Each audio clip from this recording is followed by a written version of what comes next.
Toll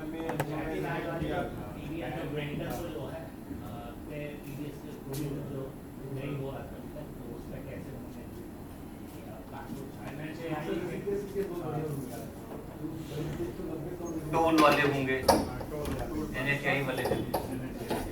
actually क्या है, ये एक बड़ा ड्राइव हुआ था जो कोविड से जस्ट पहले, क्योंकि ये देखा गया कि ग्राम पंचायत के लेवल पर जो है, आप देखो ना, सारा डेवलपमेंट का पैसा ऊपर से नीचे आ रहा है तो सबसे नीचे जा रहा है।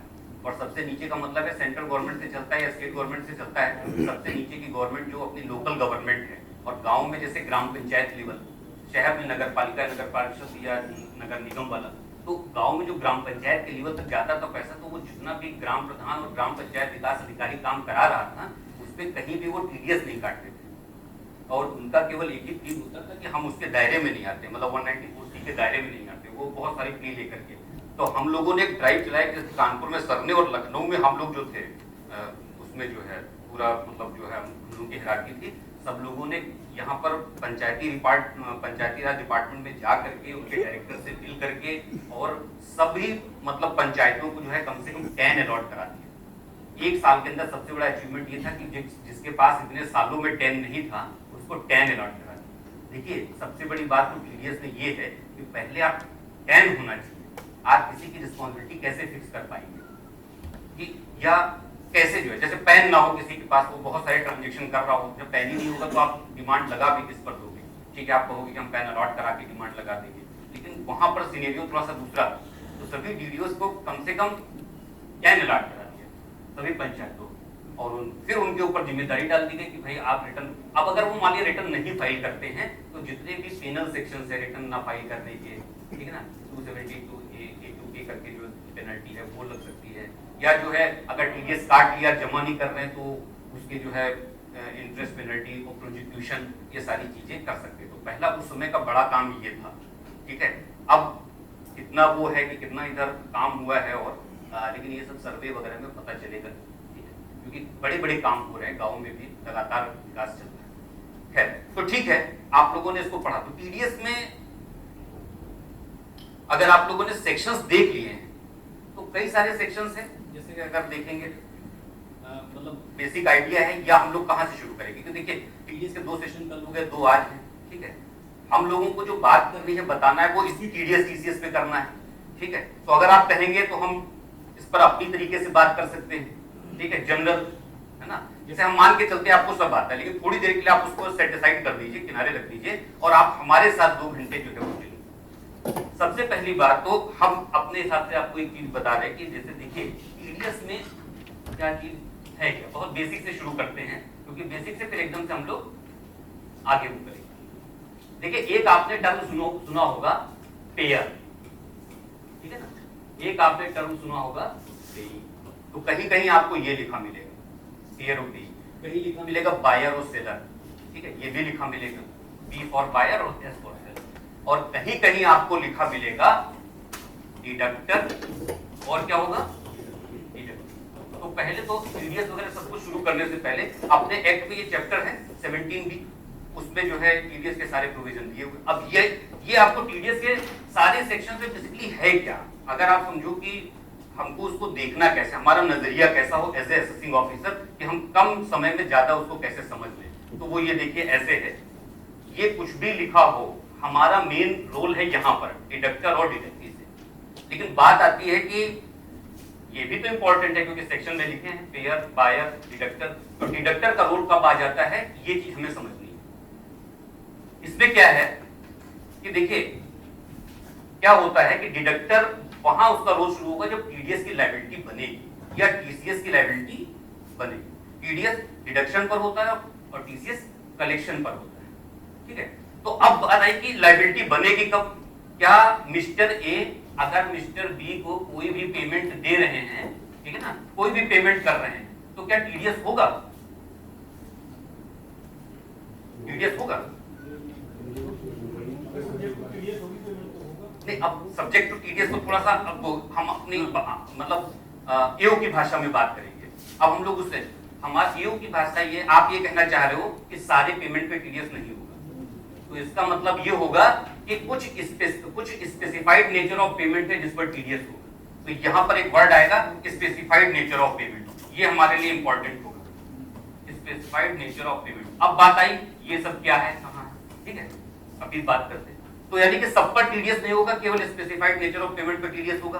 फिर बात है कि टीडीएस कितना होगा, तो इसके लिए क्या दे रखा है हर जगह, बोलिए, रेट ऑफ टीडीएस दे रखा है, ठीक है। तो स्पेसिफाइड नेचर ऑफ पेमेंट पर टीडीएस लगेगा, कुछ पर्टिकुलर रेट से लगेगा, ठीक है। ये सब बातें कहां लिखी होंगी, ये लिखी होंगी सेक्शन में, पर्टिकुलर सेक्शन में।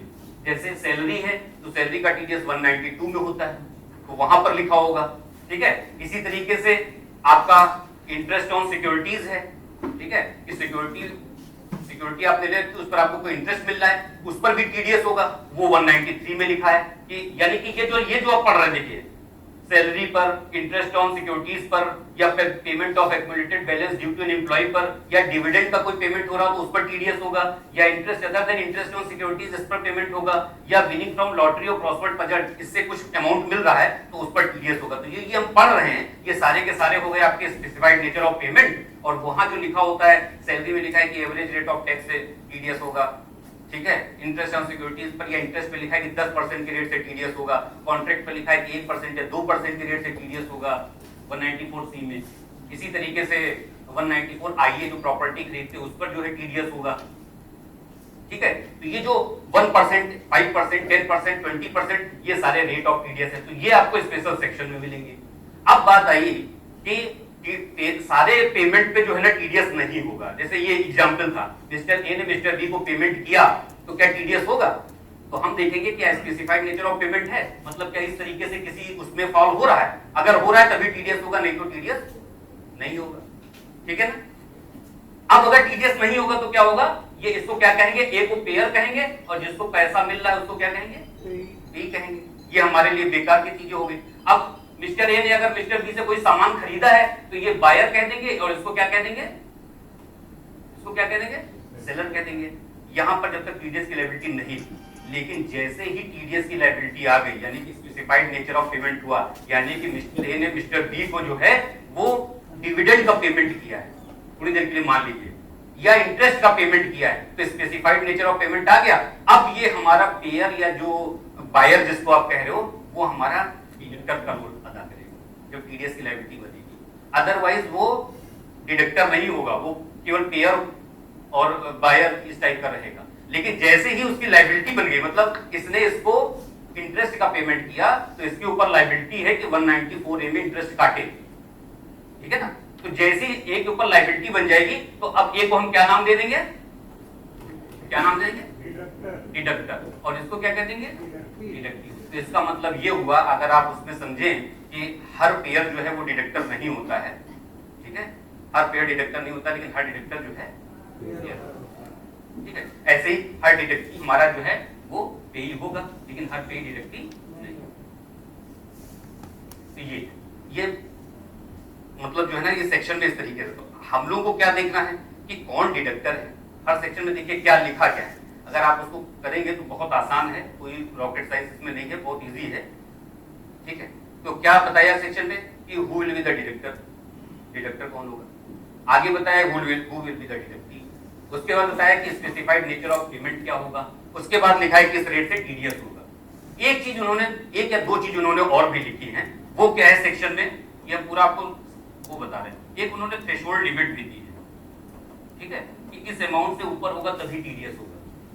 जैसे सैलरी के केस में कहा है कि जब अबव एग्जम्पशन लिमिट होगा, ठीक है ना, मतलब 2.5 लाख या 3 लाख या 5 लाख, जैसे उसके ऊपर अगर होगा तो ही टीडीएस की लायबिलिटी आएगी। इसी तरीके से उन्होंने कहा है कि अगर इंटरेस्ट या डिविडेंड का पेमेंट 5,000 से ऊपर का होगा तभी जो है टीडीएस होगा, समझ रहे। तो ये जो चीज है जिसको हमने कहा कि 2.5 लाख 3 लाख या जो 5,000, ये क्या चीज है, थ्रेशोल्ड लिमिट, कि अगर इससे ऊपर होगा तभी टीडीएस होगा। तो ये बात लिखी कहाँ है, सेक्शन में।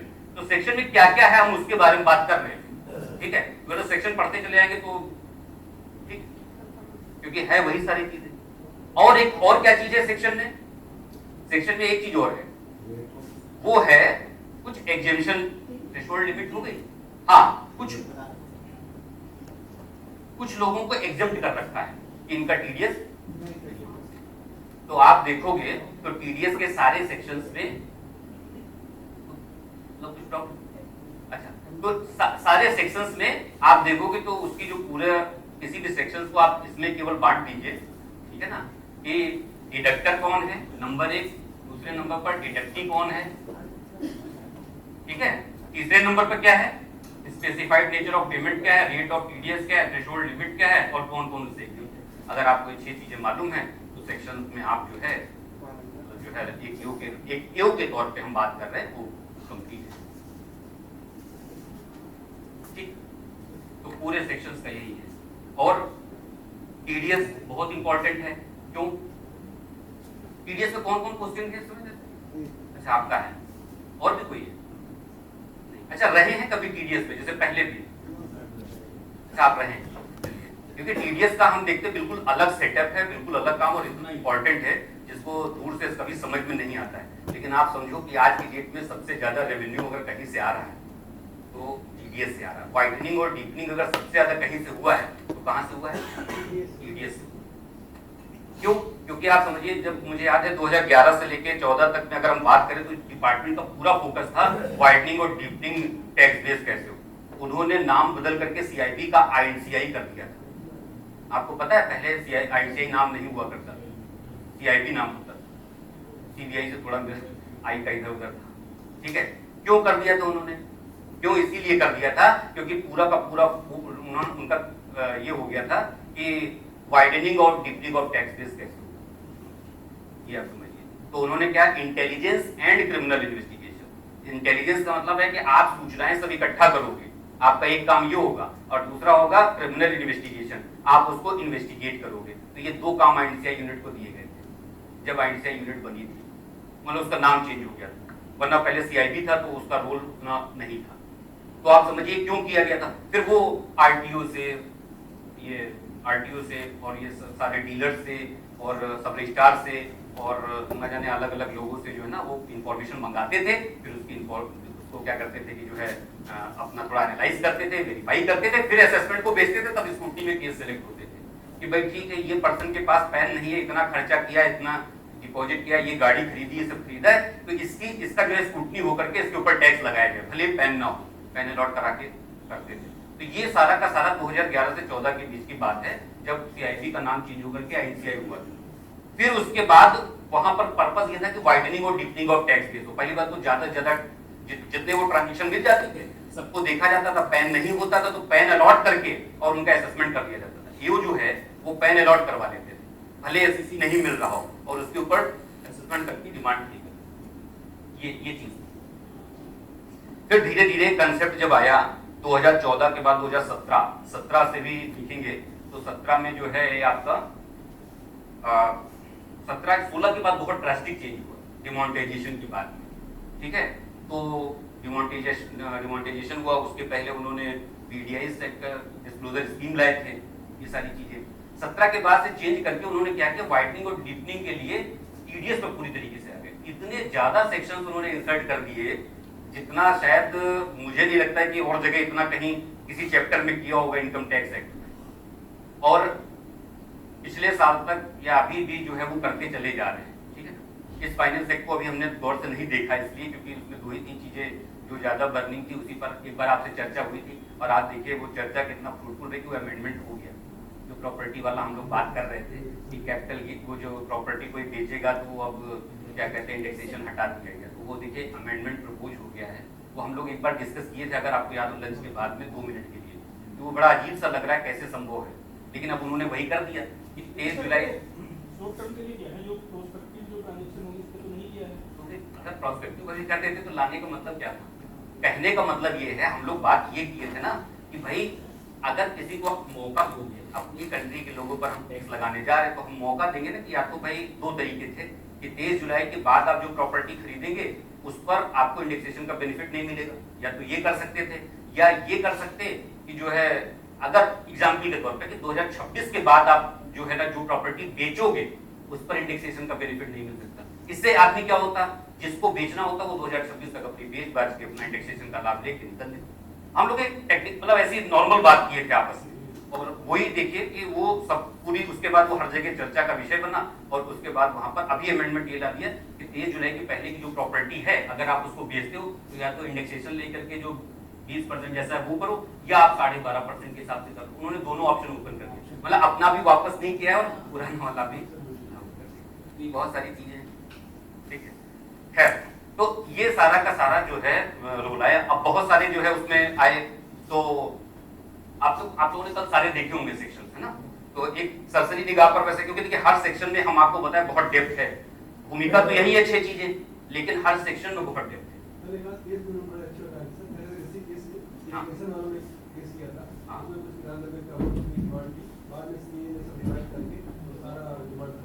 हाँ, एक्चुअली क्या हुआ ना कि उस समय सीआईटी ने सुमोना सिंह, तो वो उस समय उत्तराखंड में भी रही थी पहले, और उसके बाद उनको कानपुर चार्ज का भी जो है टीडीएस मिल गया, और सीआईटी टीडीएस कानपुर और सीआईटी टीडीएस लखनऊ का भी चार्ज मिला। हाँ, वही मतलब जो है ना कि अच्छा उससे पहले रही होंगी खुद एडिशनल रही, तो उनको सारा आइडिया था, तो इसलिए उन्होंने मतलब जैसे उत्तराखंड में भी जैसे आप चर्चा कर रहे हैं, कानपुर में भी, लखनऊ में भी इवन अच्छे मतलब जो है वो इश्यूज को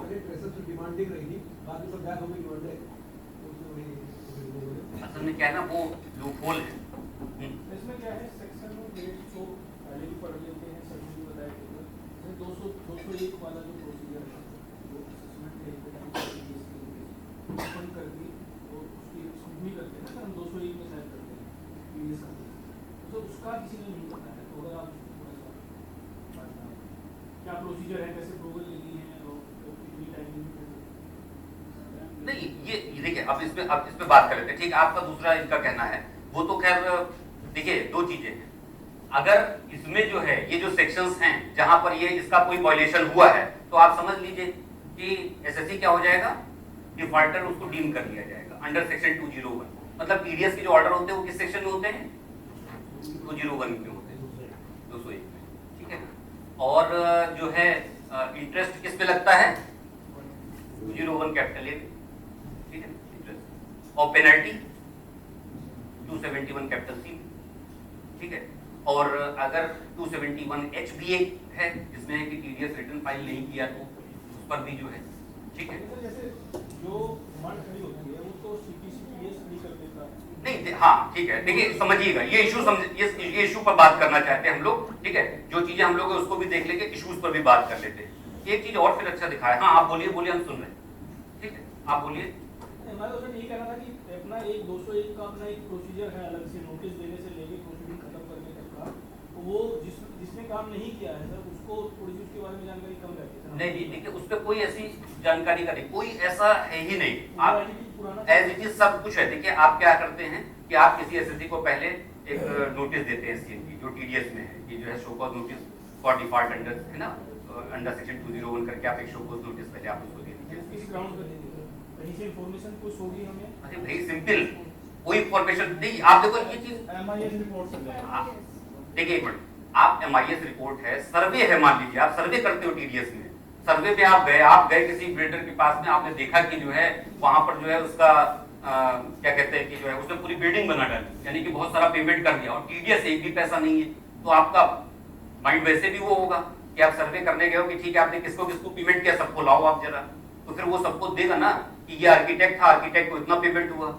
ये इसने ब्रिक सप्लाई किया उसको इतना पेमेंट हुआ, इसने सीमेंट इतने लोगों से ली उसका ये पेमेंट हुआ, ठीक है, सरिया इतने लोगों से ली वो पेमेंट, तो सारा पेमेंट आप देखोगे ना, तो नेचर ऑफ पेमेंट देखोगे, या आपने किसी कॉन्ट्रैक्टर को हायर किया तो 194C वाला, तो पहले तो आप समझो, देखिए आप वहां जो जा रहे हो ना उसका बेस यहाँ है, जब तक आप ये चीजें नहीं जानोगे कि 194C अप्लाई हो रहा है कि नहीं हो रहा है, प्रोफेशनल सर्विस किसी की ली है तो 194J लग रहा है कि नहीं लग रहा है, ठीक है, या फिर अब इससे भी बहुत ऊपर आ गए हम लोग, ये तो बहुत पुरानी सी चीजें चली आ रही हैं। आप लोगों ने एक सेक्शन पढ़ा होगा 194O, कल पढ़ा होगा, क्या है? नहीं, ऐसी बात करिए ना, क्या दिक्कत है? आप मोबाइल में मत देखिए, आप बुक में मत देखिए, आपने अगर कहा है कि हमारा हाँ क्या है, ई कॉमर्स प्लेटफॉर्म, अगर किसी का, जैसे मैं दुकानदार हूँ, मैं ई कॉमर्स प्लेटफॉर्म के थ्रू अपना माल बेच रहा हूँ, तो वो जो मुझे पेमेंट करेंगे उस पर कुछ जो भी उसके वेंडर होंगे ई कॉमर्स के, अमेजन के तो नहीं, हाँ ठीक है, ठीक है, अमेजन के थ्रू तो अमेजन उसको जो पेमेंट करेगा, हाँ या तो उसके वो कुछ हाँ ठीक है। तो आपने कोई ऐसा पकड़ लिया कि जैसे ठीक है अमेजन से आपने लिस्ट मांगी कि आपने आपके जो है कितने, अच्छा उसमें कुछ लिमिट भी है? नहीं, तो बस यही मेन है जो मैं आपसे कह रहा हूं, क्योंकि बगैर इसके आप नहीं कर पाओगे, क्योंकि सबसे ज्यादा इंपॉर्टेंट है ये सेक्शंस जो आए हैं या जो नए हैं या पुराने, जैसे 194 क्यू आया है, 2061H है। आप समझो ये बर्निंग सेशन है, अभी लोगों को पता नहीं, जब हमको नहीं पता है, आप समझो बात को, मेरी बात, अगर टीडीएस में कोई काम कर रहा हो, करना चाहता है, तो पहली बात तो जब हमको नहीं पता है, तो जो एसएससी जिसको कंप्लायंस करना है, आपको लगता है कि उसको सारा कुछ मालूम होगा? नहीं, इसका मतलब उससे डिफॉल्ट हो चुकी है। बस अब टीडीएस में सबसे अच्छी बात या खूबसूरत बात यह है कि डिफॉल्ट आदमी ने आज कर दी, अब कल चाहे तो उसको रेक्टिफाई नहीं कर सकता। आप जब चाहो तब पकड़ सकते हो। नॉर्मल केस में ऐसा नहीं होता है, टीडीएस के सर्वे में ऐसा होता है कि आप जब चाहो तब उसको पकड़ लो। तो कहने का मतलब आप अमेजन से मांग लो कि जैसे 194 जब से आया है उसके 2 साल का आप मांगो, तो और अपनी मर्जी से मांग सकते हैं, हमारा मन किया जैसे इतना एक आपको गुड नेम क्या है? हाँ? मेरा प्रोफेशन ये है, नहीं लव, अच्छा नहीं, आप समझिएगा हर चीज का अब डिपार्टमेंट वैसा नहीं रहेगा, मतलब एक हम लोग इशू पर चलते हैं, अब डिपार्टमेंट वैसा नहीं रहेगा कि हम अपनी मर्जी से एज ए कुछ भी कर सकते हैं। जब तक आपको चीजें ऑथराइज न की जाए, जब तक आपको किसी चीज पर काम करने के लिए नहीं कहा जाए, तब तक आप समझिए कि बिल्कुल मत जाइए। हमेशा इंटेंशन को समझिए कि गवर्नमेंट की इंटेंशन क्या है, ठीक है, लोगों का इंटेंशन क्या है। आप देखिए डिपार्टमेंट छोड़ करके लोग ईडी में चले गए थे कि हम ठीक है खूब इंक्वायरी करेंगे, है ना, ईडी में जानते पीएमएलए में इतनी पावर है कि कुछ कहिए ही मत। आपको मालूम है कि जिसको कहते हैं अनफेटर्ड पावर, आप जितनी इनकम टैक्स नहीं उससे ज्यादा वो, किसी को भी आप अंदर कर दीजिए, कुछ भी केस लगा करके, जमानत तक नहीं होगी उसकी, ऐसे ऐसे तो चले गए हमारे वहां के लोग, फिर चले गए, अब उसके भी रिपरकशन आने लगे। तो मेरा कहने का मतलब, जैसे आप जो पूछ रहे हैं एक एक करके चलते हैं, आपका क्वेश्चन ये था कि सर हमको कोई बताएगा या हम अमेजन से खुद ही मांग लें? हमको जरूरत नहीं मांगने की ना, हमको सब समझने की जरूरत है। जब हमारे पास कोई रिपोर्ट आ जाए, जब हमारे पास कोई चीजें आ जाए, हमको कहा जाए कि उस पर वर्क करना है, ये लिस्ट आपको प्रोवाइड की गई MIS पर है, ये डिफॉल्टर्स की लिस्ट है, इस पर आप लोग सर्वे प्लान करिए, ये चीजें हैं, आपको ये CIT TDS देते हैं, और जब ऑथराइज करते हैं एडिशनल से अप्रूवल लेकर के आप इनमें किसी चीज पर भी काम कर सकते हैं। आपको कोई चीज संज्ञान गई, आप उसको प्रकाश उसको अपने एडिशनल को राइटिंग में दीजिए कि सर हमको ये चीज ऐसा ऐसा पता चला है, हमको ये अप्रूवल दिया जाए कि हम इस सर्वे कर सकें। अभी बीच में क्या हुआ, सर्वे की पावर, सर्वे बंद हो गए थे, तो उससे पहले कितने सर्वे लोग कर रहे थे, 6 दिन। तो मेरा कहने मतलब होता है कि फैक्ट्स भी चेंज होते हैं और सर्कमस्टांसेस भी चेंज होती हैं, तो जो सर्कमस्टांसेस रहें उसके हिसाब से हमें करना पड़ेगा। हम अपने से नहीं मांग लेंगे, हम कुछ हो भी गए टीडीएस में, I2 TDS, तो हम अपने से नहीं करेंगे, हम देखेंगे हमारे CIT TDS हमसे क्या चाह रहे हैं। अगर वो चाह रहे हैं कि सर्वे करें, तो हम फिर उसके बाद हम उस हिसाब से दिमाग लगाएंगे कि अच्छा ठीक है, रिसेंट डेवलपमेंट क्या क्या चीजें हैं, क्या क्या नहीं, उस पर जाएंगे। तो अब अभी आपको बताएं, जब 26 QB वाला ये आया था, क्या नाम है, 194 IA, तो एक पूरी लिस्ट, मतलब वहां पर जो जेसी थे, जो अब यहाँ लखनऊ में एडिशनल कमिश्नर, उन्होंने सो मोटो जो है CIT से परमिशन लेकर के सब रजिस्ट्रार से लिस्ट मंगा ली कि जितने लोगों ने 2 साल में 3 साल में प्रॉपर्टी खरीदी। जब सेक्शन आया था तब की बात नहीं, तो चूंकि उन्होंने मंगा ली और मंगाने के बाद उन्होंने डिस्ट्रीब्यूट कर दी ईओ, तब ईओ ने उस पर काम शुरू किया, और मतलब जो 50 लाख के ऊपर की जो प्रॉपर्टी लोग खरीदे थे उनको नोटिस ईओ ने जारी करना शुरू किया। फिर ईओ जैसे आप ही वाले पर आ रहे हैं पूरा, तो उन्होंने पहले नोटिस जारी की और उसमें लिखा शो कॉज करते कि ये पता चला कि आपने ये प्रॉपर्टी जो है ना, ये जिसका एड्रेस ये वो आपने खरीदी थी और इसके लिए आपने सेलर को इतने का पेमेंट किया, तो इस पर जो है ना TDS मतलब जो है ना नहीं काटा गया। तो आप बताइए क्यों ना आपको 201 के तहत डिफॉल्टर मानते हुए हम आपका ऑर्डर पास करें। आप समझिए, इसी से कोरिलेट करिए आगे वाला, ऐसे आप नोटिस इशू कर दिए। अब 2 चीजें हैं, SSC आपको जवाब देगा या नहीं देगा, ठीक है। तो दोनों ही केस में जैसे जवाब दे दिया, ठीक है, नहीं दिया तो सीधे सीधे ऑर्डर बन गया, शो कॉज आपने इशू किया, ऑर्डर तो करना ही। जवाब दे दिया तो वो बताएगा आपको कि नहीं सब काटा तो नहीं था, लेकिन आपकी नोटिस मिलने के बाद काट के जमा भी कर दिया, ठीक है। तो उसके फिर अलग अलग सबके काम हो गए। जहां जवाब नहीं दिया तो वहां पर आप ऑर्डर करोगे, 201 का डिफॉल्टर मानते हुए ऑर्डर क्या करोगे, अब ऑर्डर में क्या लिखना है, वही सारी बातें लिख रही हैं कि एसएससी ने प्रॉपर्टी खरीदी जिसका एड्रेस ये था, ये प्रॉपर्टी 60 लाख रुपए की थी, एक्स पर सेक्शन 194 या ये इस पर 1% का टीडीएस बनता था, ये टीडीएस उसने नहीं किया, ठीक है, 60 लाख का 1% ये अमाउंट होता है, ठीक है, तो ये टीडीएस नहीं काटा तो इसको 201 के तहत डिफॉल्टर मानते हुए हम जो है ये ऑर्डर पास कर, उसमें मतलब कुछ ऐसा नहीं है, हम ये कहना चाह रहे हैं कुछ ऐसा नहीं, जो फैक्ट्स होते हैं बस उन्हीं को लिख करके ऑर्डर पास करना होता है। और 271 कैपिटल सी के लिए हम इसको जेसी को रिफर कर रहे हैं, क्योंकि वो हम नहीं लगा सकते, वो जेसी ज्वाइंट कमीशन लगाते हैं तो उनको रिफर करते हैं, ठीक है। तो इस तरीके से हम ये जैसे हमने बताया कि ये केस ऐसे ऐसे हुए, इसी तरीके से जब कोई आप किसी एक प्रोजेक्ट चलता है, कभी कभी ग्राम पंचायत वाला जो बताया तो उसका एक प्रोजेक्ट चला के उस साल केवल क्या हुआ, ग्राम पंचायतों को लिया गया, तो जब ग्राम पंचायतों को चले तो पता चला ऑर्डर क्या करें, जब उसके पास टैली नहीं है, ऑर्डर तो टैली तो करेंगे, टैली नहीं थे, मतलब आपको पता है कि इस ग्राम पंचायत ने इतना खर्चा किया और टीडीएस नहीं किया है, लेकिन टैन नहीं था। अब उनको टैन अलॉट कराने के लिए उनके विभाग के लोग तैयार नहीं थे, बोले साहब लायबिलिटी नहीं बनती है। और कई बार होता है कि आपके प्रयास करने से नहीं होता, फिर वो ऊपर के लेवल पे टॉप होता है, सीआईटी टीडीएस से लेकर के उनके डायरेक्टर से, फिर कई बार आपको वो आउटरीच प्रोग्राम करना पड़ता है, आपको उनको बताना पड़ता है कि आप कैसे उसके दायरे में आ रहे हो, फिर वो समझे तो फिर उन्होंने टैन अलॉट कराया। उसके बाद हमारी जरूरत थी कि हम उसको क्या कहते हैं कि सर्वे करते और उसमें देखते कि कितना खर्चा हुआ, किस किस को किया है, क्योंकि बाकायदा आपको सारी फाइंडिंग देनी पड़ती है कि इतना खर्चा इस तरीके से हुआ और इस सेक्शन में ये 6 चीजें हैं जिसके तहत वो फॉल कर रहा है और वो नहीं हो रहा था, इसलिए 201 के तहत हम ऑर्डर कर रहे हैं। तो कहने का मतलब हमारा ये है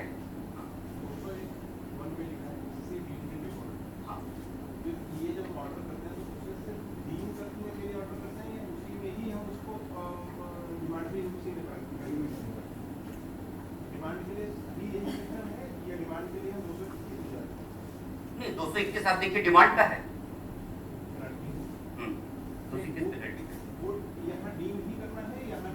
नहीं हम इसको देखिए दो बातें हैं। जब 201 में हम कहते हैं ना कि डीम्ड मान लिया जाएगा, तो जब हम एसडीएन देते हैं तो हम ये नहीं कहते आप डिफॉल्टर हो, हम हेड नहीं करते हैं, हम वहां पर कहते हैं कि आपको क्यों ना मान लिया जाए, ठीक है ना, ये कहते हैं। लेकिन अगर एसएससी जवाब देता है कि नहीं सर यहाँ पर थोड़ी सी मिस कम्युनिकेशन है, हमने टीडीएस काट लिया था और जमा भी कर दिया था, तो जैसे ही आपने वो नोटिस इशू की तो जब बंद करोगे ना तो आप कहोगे कि नहीं वो डिफॉल्टर नहीं है।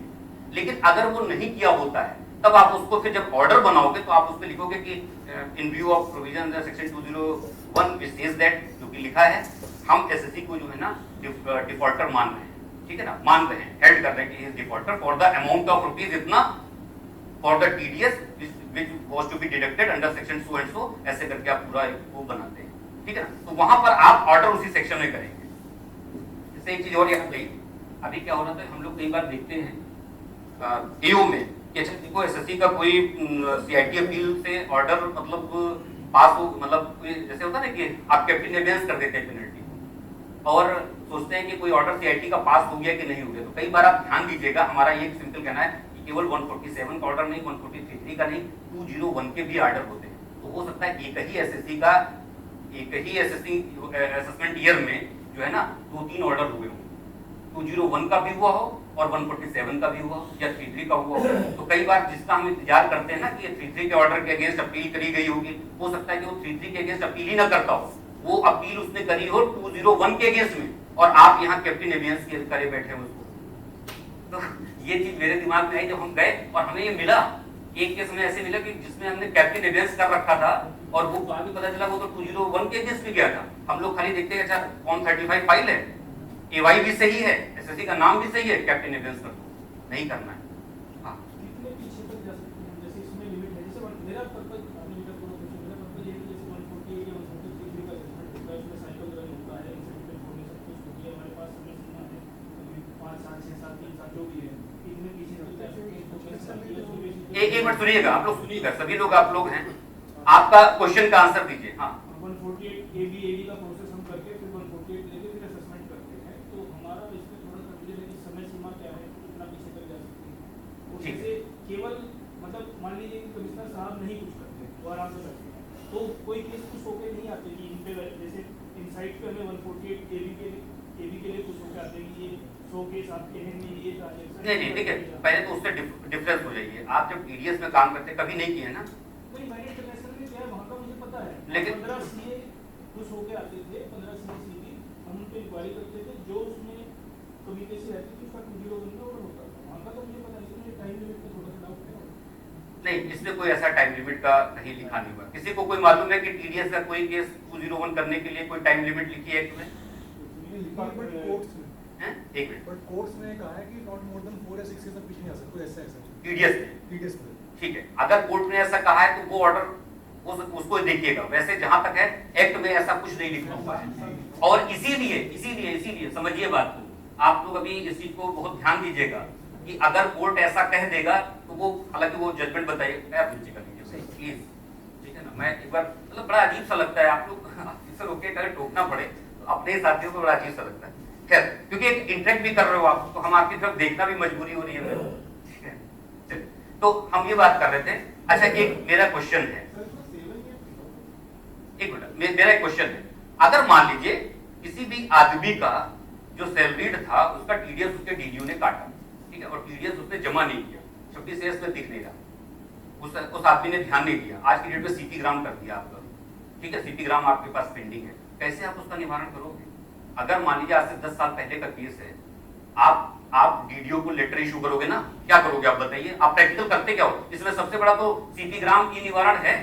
मैं एक एग्जांपल दे रहा हूँ, केस स्टडी है कि आपको, चलिए ठीक है, दे दिया हमने, एक मिस्टर कोई भी हैं, एक्स हैं, वो स्टेट गवर्नमेंट में काम करते थे, उनके डीडीओ ने टीडीएस काटा और जमा किया या नहीं किया वो नहीं मालूम, बट उनके 26 एस में रिफ्लेक्ट नहीं कर रहा। 10 साल पहले का केस, आज 24 है, उस समय 2014। अब बताइए 10 साल हो गए, आप क्या एक्शन लोगे? सीपी ग्राम उसने कर रखा है, और आपके वहां प्रेसिंग, सब लोग प्रेस हार्ड करते, सीपी ग्राम का निवारण हो या ई निवारण हाँ ठीक है, और डिडक्टर आपको रिप्लाई नहीं करता। तो कई बार जाने भी पड़ता है, मैं भी कर अरे जाने के बाद भी तवज्जो नहीं दे रहा है, आप समझिए, आप इंस्पेक्टर को भेज रहे हैं, उसका रजिस्ट्रेशन उठा के लाना पड़ता है। नहीं, आपने तो बाध्यता कर दी ना कि 4 साल पहले, 7 साल या 4 साल उसके बियॉन्ड हम जाइए, हाँ हम नहीं जा सकते। नहीं, आप सोचिए ये प्रैक्टिकल प्रॉब्लम आती है, जैसे ये ऐसा नहीं कि हमने जो है बहुत ज्यादा उसमें कर लिया, लेकिन हम आपको आपके सामने खुद रख रहे हैं, कोर्ट ने कह रखा है 4 साल के बियॉन्ड आप नहीं जाओगे, यानी कि आप डिडक्टर के खिलाफ कोई एक्शन ले ही नहीं सकते, ठीक है। आप लिख दो सीपी ग्राम पर फिर ये चीज कि कोर्ट ने कहा है कि 4 साल या 7 साल के बियॉन्ड हम नहीं जा सकते, हो सकता है वो पर्टिकुलर केस में कह दिया हो, वो हमारे एक्ट का पार्ट नहीं बना। कोर्ट जो कहती है ना, वो हमेशा हर चीज सही नहीं होती है। कोर्ट के 2 चीजें होती है, रेशियो डिसेंडी और ऑप्टर डिक्टम, समझ रहे हैं? कोर्ट जब कोई ऑर्डर देता है तो जब वो रीजन बेस्ड ऑर्डर देता है, वो रेशियो डिसेंडी जितना होता है केवल उतना पार्ट हमारे ऊपर बाइंडिंग होता है, उनका ऑप्टर डिक्टा हमारे ऊपर बाइंडिंग नहीं होता है, ठीक है, कि उन्होंने कहा ये हो जाना चाहिए, हमको ऐसा लगता है कि ये हो जाना चाहिए, हम सिर्फ बाउंड हैं कि हमारे एक्ट में जो लिखा है हम उसको करें, ठीक है। तो मेरी बात समझ रहे हैं? जैसे कोर्ट बहुत सारे ऑब्जर्वेशन कर देती है, लेकिन जो डिसीजन देती है तो वो उसके पीछे जो रीजनिंग होती है वो हमारे ऊपर बाइंडिंग होती है, पूरा जो है ऑर्डर नहीं बाइंड होता है हमारे ऊपर, ठीक है। तो वो मेरी बात समझिएगा, इसको आप कैसे करोगे जब डीडीओ आपको रिस्पॉन्स नहीं कर रहा है? आप उसको यानी कि 201 का नोटिस नहीं भेजोगे, जब आप उसको नोटिस नहीं भेजोगे और तो फिर वो कैसे जानेगा कि अच्छा हमें कुछ करना है? आप उसके ऊपर इंटरेस्ट भी नहीं लगा पाओगे कि अच्छा ठीक है टीडीएस जमा किया, गलत जमा किया, नहीं जमा किया, तो क्या करेंगे? बस केवल ना पेनल्टी लगाने से क्या सीपी ग्राम सॉल्व हो गई? एक लोग हाँ।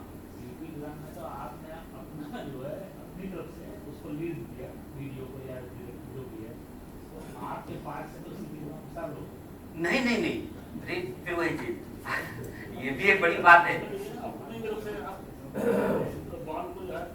नहीं, आप समझिए मेरी बात को, हम जो कहना चाह रहे हैं वो दूसरी चीज हम कहना चाह रहे हैं। हमारा सिंपल ये कहना था कि अगर कोर्ट हमें ऐसे बाउंड कर देंगे 4 साल के बियॉन्ड हम नहीं जा सकते टीडीएस वाले केसेस। एक टीडीएस वाले केस ही ऐसे है जहां पर हम 2011-12 का भी कर रहे हैं, 2010 का भी कर रहे हैं, 2009 का भी कर रहे हैं, 8 का भी कर रहे हैं। एक टीडीएस कम जानकारी है, हाँ, कोई बात नहीं, हाँ 201(3) में क्लियर कट लिखा हुआ है 7 साल, मैंने पढ़ लिया है। तो किसने 201 सबसेक्शन 3 क्लियर कट 7 साल लिखा हुआ है। हाँ 7 साल आगे वो तो आप उसके बियॉन्ड आप उसका ऑर्डर नहीं पास कर सकते। 201 का ऑर्डर ठीक, हाँ, बस मैंने तो यानी कि आप ये कर सकते हो कि आप शोकॉज भी नहीं देना चाहिए ऐसे तो पहले, ठीक है ना, आप सिर्फ उसको लेटर लिख के बता सकते हो। हाँ, तो यानी कि एक चीज और निकल के इस डिस्कशन से कि आप फिर उसमें करोगे क्या? आप फिर वही करोगे 271 एच में जाओगे, लेकिन पेनल्टी लगाने से भी उसका सॉल्व नहीं होगा। सर हम एसएससी को जो सीपी ग्राम जिसने फाइल किया उसको बोल देंगे टाइम से फाइल करके 7 साल निकल चुके हमारे पास कोई एक्चुअली गलती डिडक्टिव की नहीं है ना, आप बात समझो। सीपी ग्राम जिसने फाइल किया है उसकी गलती नहीं है, उसकी गलती उसकी नहीं है।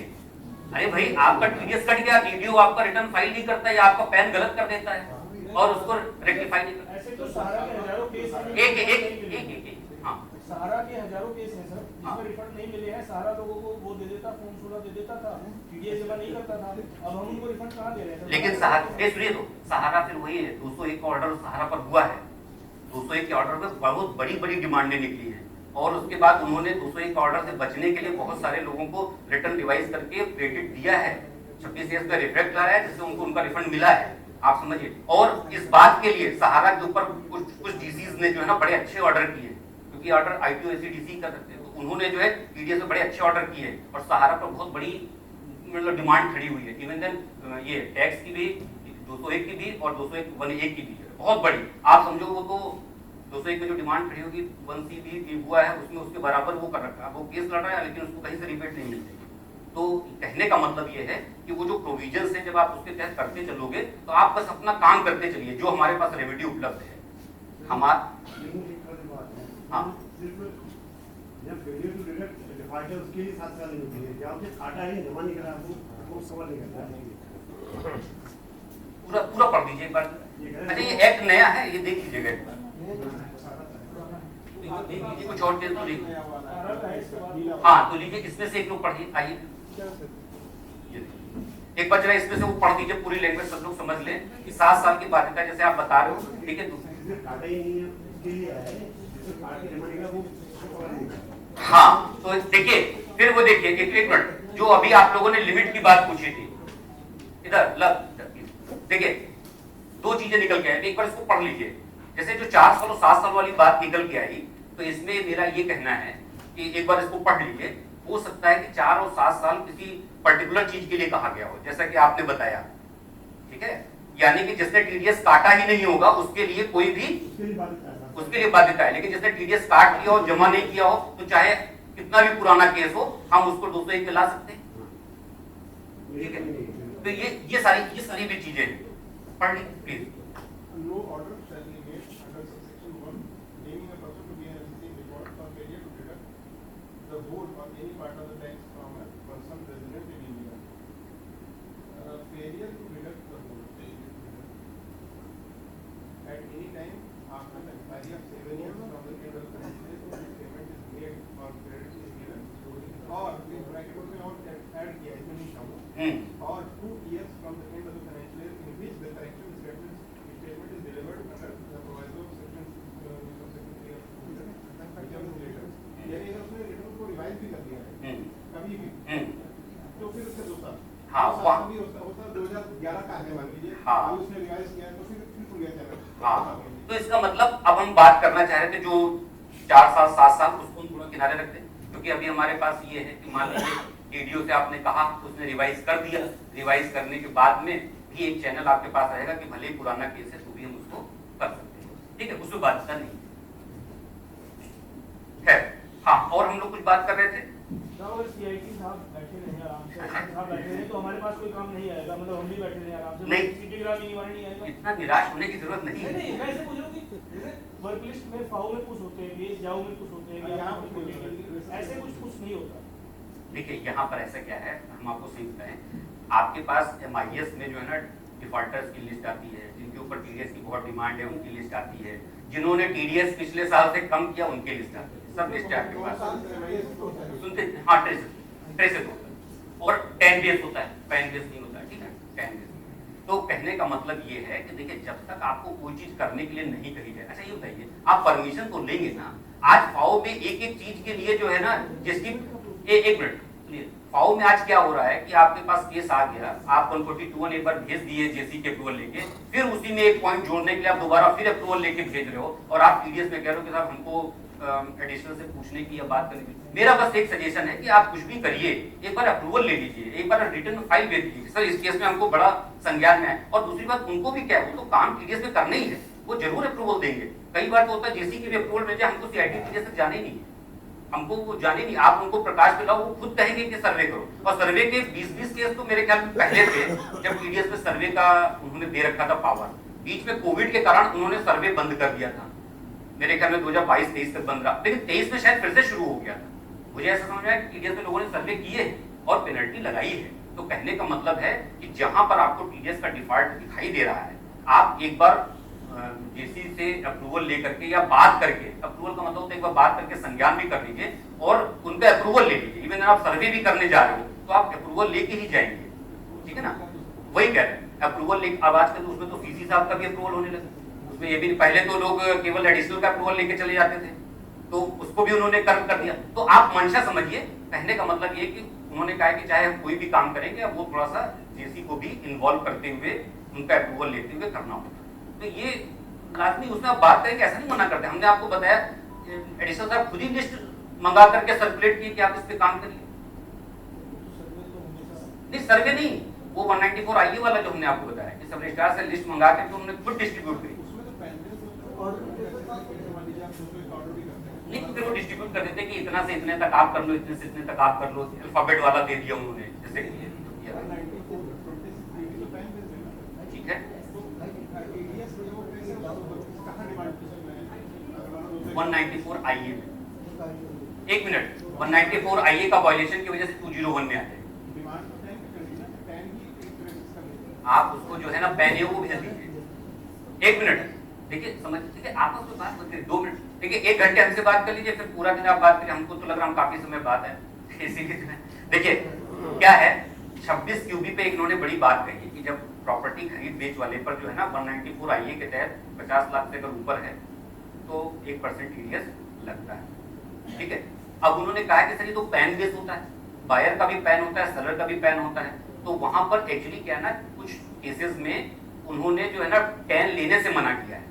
आप उसको टैन डिडक्टर के लिए खाली था, डिडक्टर मतलब डीडीओ के लिए बेसिकली पहले टैन हुआ करता था, ठीक है।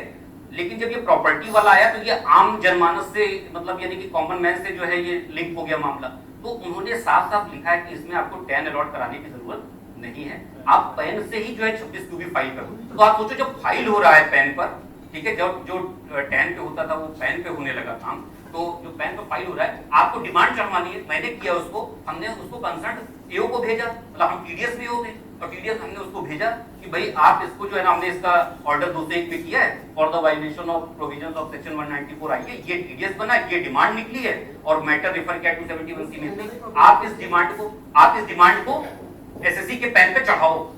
और आप समझिए उस समय बहुत इनिशियल था ये, उस समय, अब तो ये काफी समय हो गया 194 आए हुए। हम बात कर रहे थे जब शुरू में आया था, उसमें हमको मतलब आप समझिए कि कई ग्रीवांस हुई, कंप्लेंट भी होती है उसमें। एसएससी जब बड़ा कोई मिल जाता है आपको, मतलब ना छोटे छोटे पर तो सभी काम, जब बड़े आदमी पर आप किसी को पकड़ते हो तो फिर वो हमारे वहां किसी बड़े को पकड़ता है और वो कहता है कि देखिए साहब ये वो साहब परेशान कर रहे हैं, और जबकि वो परेशान नहीं, जब कोई समझ जाता है ना तो फिर वो परेशान, क्योंकि वो समय नया नया आया था।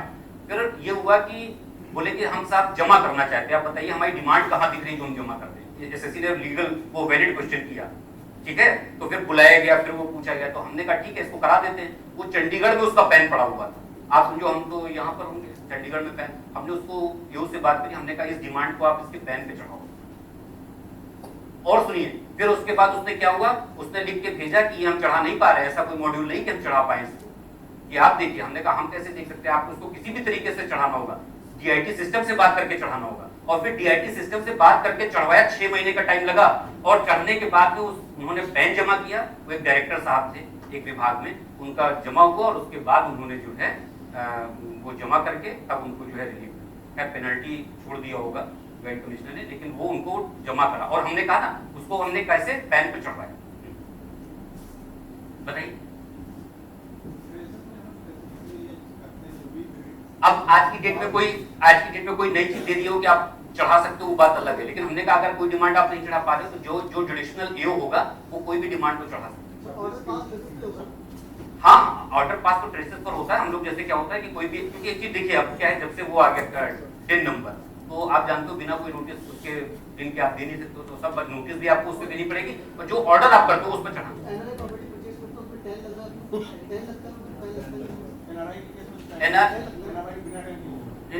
हाँ ठीक है, वो तो इंटरनेशनल ट्रांजेक्शन वाला होता है ना। वो आप हाँ यहाँ नहीं, वो इंटरनेशनल ट्रांजेक्शन का विषय होगा।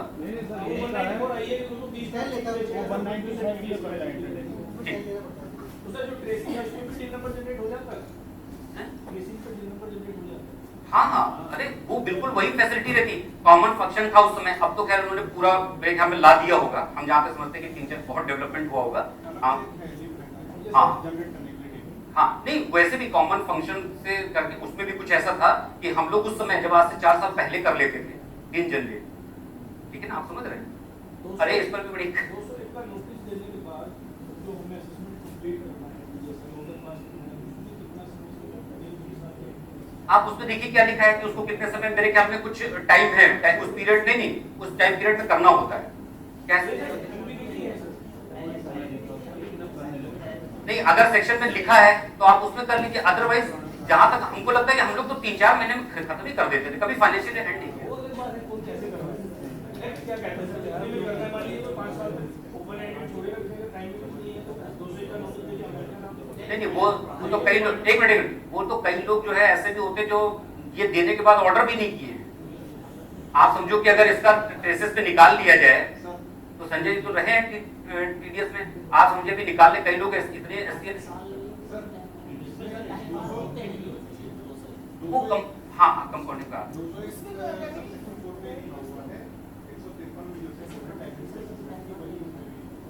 ठीक। तो यानी कि जैसे आप जिस साल में इशू कर रहे हैं नोटिस, ठीक है ना, उसके आप देखिए 53 में क्या होगा, उसमें भी लिखा होगा। एक चीज और है, सुनिए, इसमें क्या है, असेसमेंट के लिए सही कह रहे हैं, 153 वाली टाइम लिमिट देख लीजिएगा। 201 में तो ऐसा नहीं लिखा है, लेकिन 153 जहां लिखा है कि कॉमन असेसमेंट तो ये सब, ये टाइम जो है ना, सारी लिमिट वही दे रखी है, तो वहां पर अगर है तो उसको फॉलो करना होगा कि 201 के ऑर्डर के लिए अगर उन्होंने कह रखा है।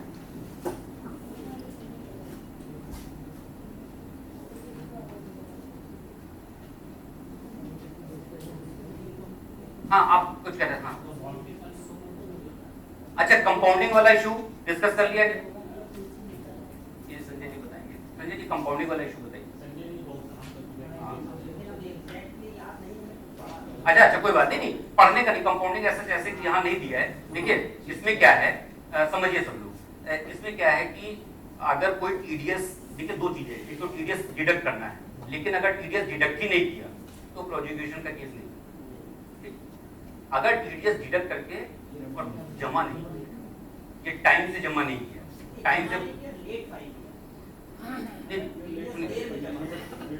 वही कह रहा हूं मैं कि 2 चीजें हैं, नहीं जमा नहीं किया तो वो भी हो जाएगा ना भाई, वो तो सबसे बड़ा अपराध है। आप गवर्नमेंट का मनी अपने पास रोक के बैठे हो, वो तो सबसे बड़ा अपराध है।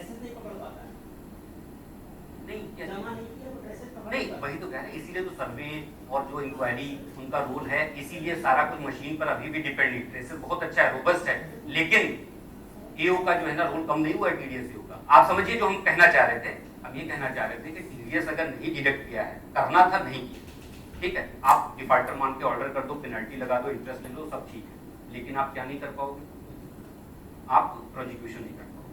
आप कर क्या सकते हो, 201 का नोटिस दे करके 201 के तहत ऑर्डर पास कर दो और उसका 201A की पेनल्टी लगा दो @1% फॉर एवरी मंथ और part of the month till the, जब तक उसको काटना था जहां से और जहां उसने काटा जा करके उस बीच के पीरियड का 201A में इंटरेस्ट लगा दो, इतना। और मैटर रेफर कर दो 271 कैपिटल सी में जो ऑर्डर किया है उसके पेनल्टी के लिए अलग से, ठीक है, कितना आप करोगे जब टीडीएस नहीं काटा है।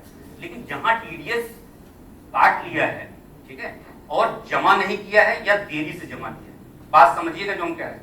टीडीएस एक बार आपने काट लिया, इसका मतलब उस सेंट्रल गवर्नमेंट का मनी था, पता ना, टीडीएस स्टेट गवर्नमेंट का नहीं, सेंट्रल गवर्नमेंट का मनी था, यानी कि आपने गवर्नमेंट का पैसा अपने पास रखा, ठीक है, तो वो जो केस है वहां पर भी आप 201A का इंटरेस्ट लगाते हो, वहां पर 1 कैपिटल A वो 1.5% होता है फॉर एवरी मंथ और पार्ट ऑफ द मंथ। कहां से, जब आपको जमा करना चाहिए था और जब जाके आपने जमा किया तो इस बीच के पीरियड का पूरा वो, ठीक है, तो वो चीज कर सकते हो आप और क्या करोगे, आप उसमें प्रोसिक्यूशन लॉन्च कर सकते हो 276B में, कैपिटल बी में, ठीक है, उसमें क्या है, प्रोसिक्यूशन लॉन्च करोगे आप। तो टीडीएस के बहुत सारे प्रोसिक्यूशन लॉन्च होते हैं जिसमें 3 महीने से लेकर के 7 साल तक की जो है क्या है, सजा है। और अभी तक क्या हो रहा था, जैसे ही फाइल करते हैं तो जैसा यूजुअल है कि पहले 1-2 साल कुछ होता नहीं, स्टैंडिंग काउंसिल लेके बैठा है और वहां जितने प्रोसिक्यूशन केस हम लोगों ने भेजे कि इसमें होना चाहिए। जैसे सहारा वाले केस में यही हुआ, सहारा के केस में प्रोसिक्यूशन भी लॉन्च है, क्यों? उन्होंने टीडीएस काट लिया जो बताया, और टीडीएस काटने के बाद उन्होंने उसको जमा भी नहीं किया टाइमली, जमा किया बाद में जाके किया, लेकिन टाइमली नहीं किया, साल भर बात कर दिया। भाई बिजनेसमैन तो बहुत आराम है, उसको तो पैसा चाहिए होता है ना, वो तो किसी का भी टीडीएस कर ले और क्या ना करे, जमा ना करे, उसको अपने बिजनेस में यूज कर ले, स्टॉक मार्केट में लगा दे। जब 1 करोड़ का 2 करोड़ हो गया तो ये 1 करोड़ निकाल करके टीडीएस जमा कर दिया। करते हैं लोग ये सब, तो उसके लिए इसीलिए प्रोसिक्यूशन का प्रावधान था। अभी तक कोर्ट जो है प्रोसिक्यूशन में जेल नहीं भेज रहे थे। अभी रिसेंटली जो है 2-3 ऑर्डर ऐसे हुए जिन्होंने टीडीएस के वॉल्यूशन में उन्होंने डायरेक्टर, मतलब जिसके ऊपर लायबिलिटी बन रही थी, डिफॉल्टर को जेल भी भेज दिया। भले ही सांकेतिक रूप से 6 महीने के लिए भेजा, लेकिन 6 महीने के लिए जेल भी भेज दिया। तो आज की डेट में टीडीएस में ये पावर है कि अगर आप जुड़ जाओगे तो प्रोसिक्यूशन तक संभव है, अगर आपको मिल जाता है। कंपाउंडिंग का ऑप्शन तो दिया होगा ना? हाँ, अब वो आ रहे हैं, उसी पर आ रहे हैं, क्योंकि कंपाउंडिंग प्रश्न आया था। तो बात हो रही नहीं, लेकिन ये चीज है, कंपाउंडिंग कोई राइट नहीं हो जाता है जैसे एकदम से। अगर जैसे सीसी को पावर दिए कि वो देखे उसका, जैसे मान लीजिए किसी का ट्रैक रिकॉर्ड ही है कि वो हर बार कंपाउंडिंग करा रहा है 3 साल से, आप समझिए बात को, सब फैक्ट्स और सर्कमस्टेंसेस अलग होंगे। एक आदमी है जिसके पहली बार गलती हुई, उसको बुला के उन्होंने हियरिंग करी, उससे लग भी रहा है कि नहीं इससे गलती जाने अनजाने में हो गई या फर्स्ट टाइम है, कंपाउंडिंग कर दिया और अमाउंट इतना इन्वॉल्व है। कंपाउंडिंग को लेके पूरा अलग से जो है ना वो गाइडलाइन है कि उसमें डिफॉल्ट कितने से बड़ी होनी चाहिए। अब छोटे छोटे केसेस को अवॉइड करने के लिए उन्होंने थोड़ा सा अमाउंट लिख दिया कि भाई 20 लाख 25 लाख शायद इस टाइप से है कि इससे ऊपर का मैटर हो और इस तरीके से चीजें हो, तो आप वहां पर प्रोसिक्यूशन के लिए सॉरी, और उसके नीचे अगर आप देखो कि कोई चीजें हैं तो आप कंपाउंडिंग में उसको मैटर दे सकते हो। तो कंपाउंडिंग के लिए पूरा कंप्लीट करना है, तो कंपाउंडिंग के लिए फिर उन्होंने कहा है कि कंपाउंडिंग में क्या होता है कि जितना वो था उसके ऊपर जो इंटरेस्ट टैक्स या जो भी कंपाउंडिंग गाइडलाइंस में लिखा हुआ है कितना पैसा आप और जमा करो, उसमें शायद 25% समथिंग कुछ एक्स्ट्रा जमा कराते हैं। अगर एसएससी जमा कर देता है तो फिर प्रोसिक्यूशन लॉन्च नहीं, कंपाउंडिंग तो प्रोसिक्यूशन लॉन्च होने के बाद नहीं हाँ, अब कोई कुछ कह रहे थे? हाँ, एक मिनट सुन लीजिए। देखिए ये ट्रेनिंग मतलब ये जो हम लोग पढ़ रहे हैं या 1 घंटे डिस्कस कर रहे हैं, ये तो भी आगे भी कंटिन्यूअस चलता रहेगा, डिस्कस करते रहिए। हाँ संजय जी, इनका भी सुनिए। उसके बाद पेंडिंग ही है, क्या मतलब वो आगे फर्दर उसको कुछ एक्शन हो सकता है या इसी टाइम बाइंग लिमिट है, आपने प्रोपोज दिया कि इतने समय के अंदर ही कंप्लीट हो जाना चाहिए? नहीं देखिए, एक चीज इसमें हम बताएं, हमने तो फिलहाल ऐसा कुछ नहीं छोड़ा, क्योंकि देखिए ये क्वेश्चन लाजमी है कि जब आप किसी चीज को बहुत लॉन्ग समय तक, भाई आप ऐसा समझो ना, कुछ अनरीजनेबल नहीं लग रहा। अगर एसएससी रिट फाइल कर दे इसके अगेंस्ट में कि साहब आज से 5 साल पहले शो कॉज दिया था, ये इशू अलाइव था, और उसके बाद इन्होंने सेम इशू पर उन्होंने जो है ना हमको आज फिर शो कॉज दे दिया है और कहा है कि हम आपका मतलब वो करेंगे, वो वाला उन्होंने कंप्लीट नहीं किया। तो आप सोचो ये अनरीजनेबल नहीं रहेगा कि कितने समय तक हम अपनी पावर को एंजॉय कर रहे हैं। एक लिमिट देख लीजिए, 153 में हम कह रहे हैं कि अगर उसमें कुछ है तो, क्योंकि मैंने क्या किया, मैंने कहा ना 11-12 के लिए हमने आज भी 201 का, मतलब उस समय भी 201 का ऑर्डर हमने पास किया, यानी कि वहां पर वो टाइम लिमिट हमने कि कितना पीछे जा सकते हैं वो इशू नहीं था। वहां पर ये था कि जैसे एक बार आप दे देते हो जो लोग छोड़ देते, कितने तो छोड़े होंगे, अब जो छोड़ दिए उसको आप भी छोड़ दिया, अगर प्रेडेसेसर ने आपने छोड़ दिया है तो उसको मत टच करिए कि मतलब रेगुलराइज हो गई ये चीजें, ऐसे अभी टीडीएस में उतना नहीं, हाँ नहीं ग्रे एरिया है। दूसरी बात क्या है ना कि इतना पैसा खुद भी आ जा रहा है, मतलब जो है टीडीएस में, मतलब जैसे सो मोटो एसएससी कंप्लेंट्स कर रहा है, लेकिन हाँ नहीं प्रोसीजर में जैसे देख लीजिए 153A में अगर कहीं 201 की बात लिखी है टाइम लिमिट कितना, तो फिर आपको वो करना पड़ेगा। एक बार असेसमेंट वाला देख लीजिएगा, हम असेसमेंट, क्योंकि सारी चीजें वास्ट होती है ना, अब आप उसमें पढ़ लीजिए, अगर उसमें नहीं दिया है तो फिर आप शो कॉज इशू करिए, ऑर्डर पास करिए। और दूसरी बात एक चीज बताएं, आपको बता दें ईओ के तौर पे सबसे बड़ी अच्छी बात यह है कि ओनस एसएससी के ऊपर शिफ्ट होता है, वो आपको बताएगा ना कि आप ऑर्डर नहीं पास कर सकते, वो बताएगा कि इस सेक्शन के तहत नहीं कर सकते। लेकिन उसके बताने में कई बार दिक्कतें आ जाती है, वो रिटन में जाके बताया है, कोर्ट में बुला के पीछे जाके कलेक्टर ठोक के बताएगा। हाँ नहीं तो इसीलिए हमने कहा कि 153 एक बार देख लीजिए, क्योंकि सारी टाइमलाइन वही लिखी है सारी, तो उसमें अगर 201 की लिखी है तो वो कर लीजिए, अगर 201 की भी और नहीं तो फिर आप ऑर्डर पास कीजिए। 12:30 नहीं कहती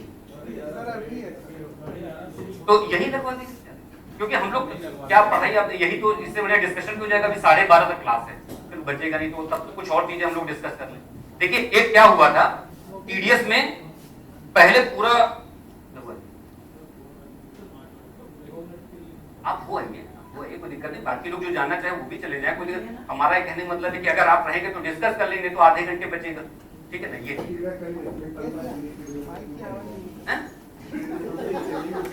हाँ, तो वो आइए जल्दी आ जाइएगा, बताओ, ठीक है। केस हमारी परंपरा चल रही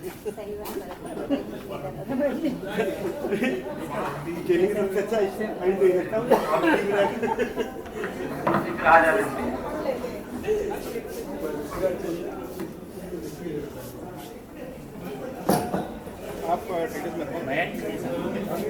मयंक परंपरा चल रही काय तोड़ रहे चलो परंपरा को खत्म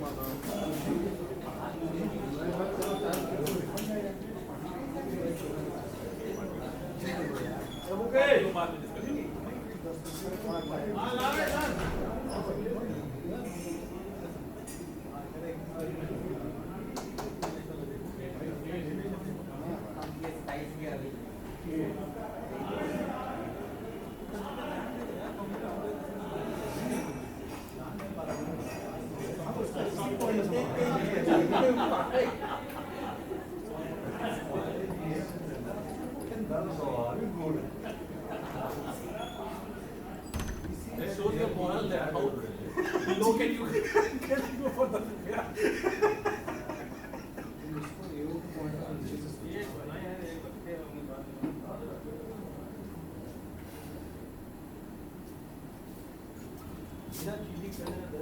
ठीक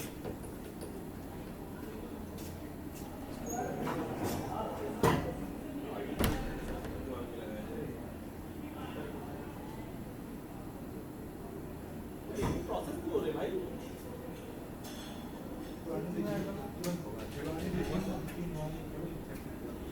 मजा आ रहा है प्रिंसिपल में सीबीसी उसी सेम डिपार्टमेंट है।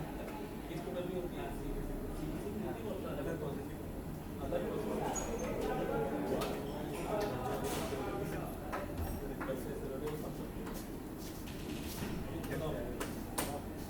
कितने में क्या किया उसका नहीं करेगा और क्या नहीं करता उसका रहेगा। तो फिर जैसे मान लो मेरी अरे 1000 रुपए पे काटना था उसका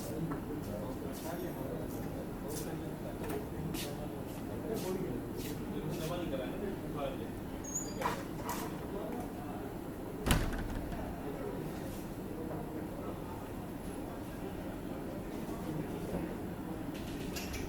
ये कह रहा है tax deductible at the source under the following provisions of this chapter. The assessor shall not be called upon to pay the tax himself to the extent to which tax has been deducted from that income. मतलब मेरी salary से 5,000 कटना था, employer ने 2,000 काट दिया, मुझसे वो 2,000 रुपये नहीं मांगोगे आप, यही तो कह रहे हो, वो एम्प्लॉयर से मांगेंगे डिपार्टमेंट इशू करना पड़ेगा ना फॉर्म 16। ठीक है। ऐसे केसेस में कैसे किसी नेक्स्ट ईयर के रिफंड से एडजस्ट कर देता है वो डिपार्टमेंट भाई किसी को नहीं पता ना उसने काट के जमा करा दिया, समझिए ऐसा किसी का काटा और जमा नहीं किया समझ लीजिए। हाँ वही तो कह रहे हैं काटना फाइल ना किया काट के ना फाइल किया एम्प्लॉयर फॉर्म 16 देगा भैया फाइल करेगा तो फिर रेक्टिफिकेशन में केवल फॉर्म 16 दे देने से उसको फिर छोड़ देना चाहिए नहीं छोड़ लेकिन डिमांडिंग होता है जब तक वो एम्प्लॉयर रिफ्लेक्ट नहीं करा देता है वो सीको राइट ट्रांसफर पे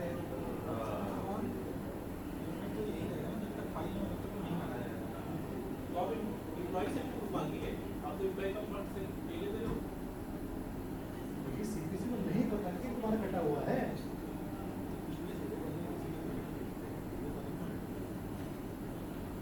अल्टीमेटली वाले एम्प्लॉयर नहीं दे पा रहा है तो केसेस होते हैं जॉब की एम्प्लॉयर नहीं दे पा रहा है समझ हम बता दें हमारे वो अरे एम्प्लॉयर अप्लाई नहीं दे हम बताते हैं एम्प्लॉयर पे पेनल्टी लगती है एम्प्लॉय का भला कैसे होता है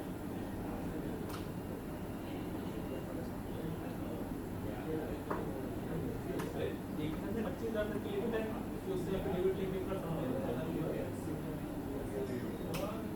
मेरा के साथ बन गई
क्या दे सकते क्रेडिट टेस्ट 1,60,000 तो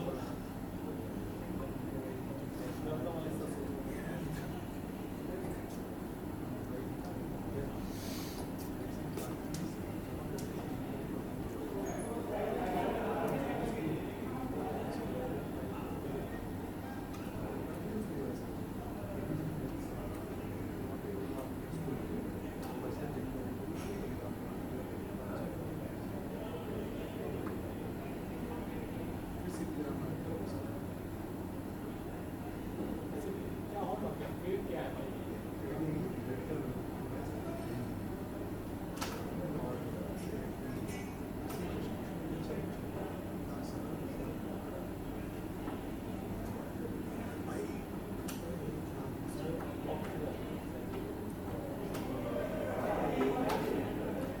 बाहर चिड़िया से बहुत भाग ये तो सब कुछ हो चुका है सब कुछ हो रहा है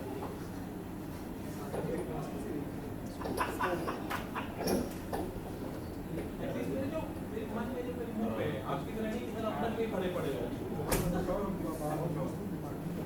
हाँ तो मैं उम्मीदें लेके आया हूँ यहाँ पे गलत जगह में कर लिया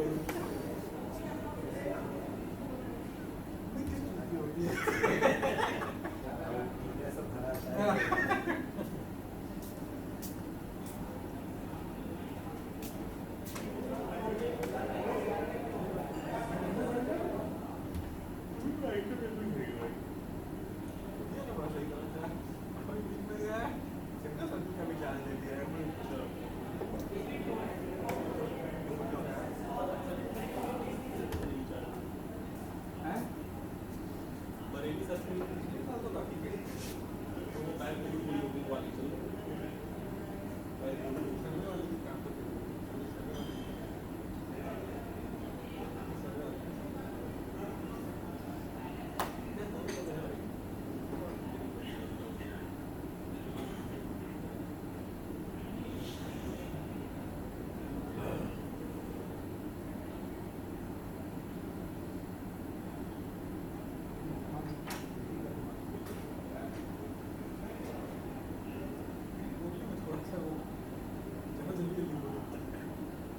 बोला साउथ होता है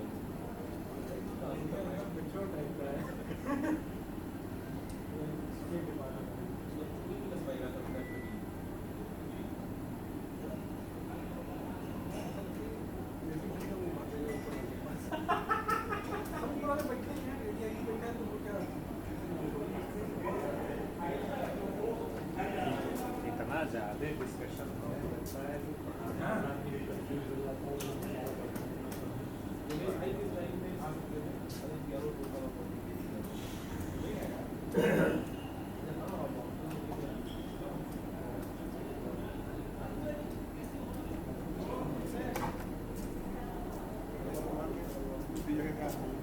पहली बात तब ज़्यादा अच्छा बता पाओगे अब भी बोलते हैं हमारे सब आ गए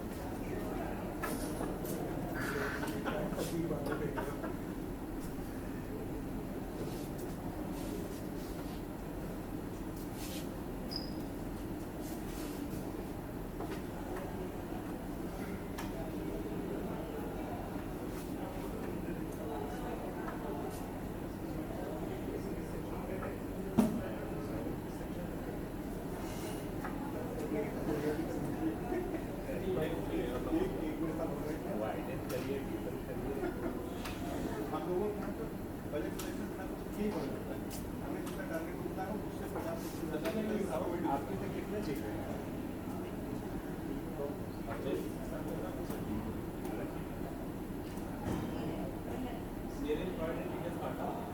जमा नहीं कर रहा है सीपी एग्जाम मैंने की और फिर भी जमा कर रहा है वो करेंगे क्या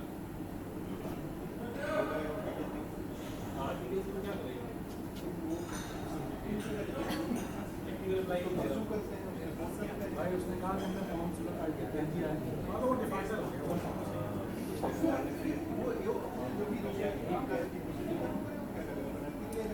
मेरा क्या होगा एम्प्लॉय की एम्प्लॉई का हम कर सकते हैं, हम तो कुछ नहीं कर सकते हैं कि ऑपरेटर है तो उसके ऊपर डिपार्टमेंट की पेनल्टी ऐसा लगाएंगे। नहीं कि एम्प्लॉय है अल्टीमेटली कुछ बाद में करेगा ही, तो जब आप उसके अच्छा ये तो करेगा तो अच्छा मतलब ये बताओ कि जैसे उसने कार्ड के जमा कर दिया तो फॉर्म 26 की वो नहीं होता है फाइल जो भी होता है 26 की जो भी होता है 24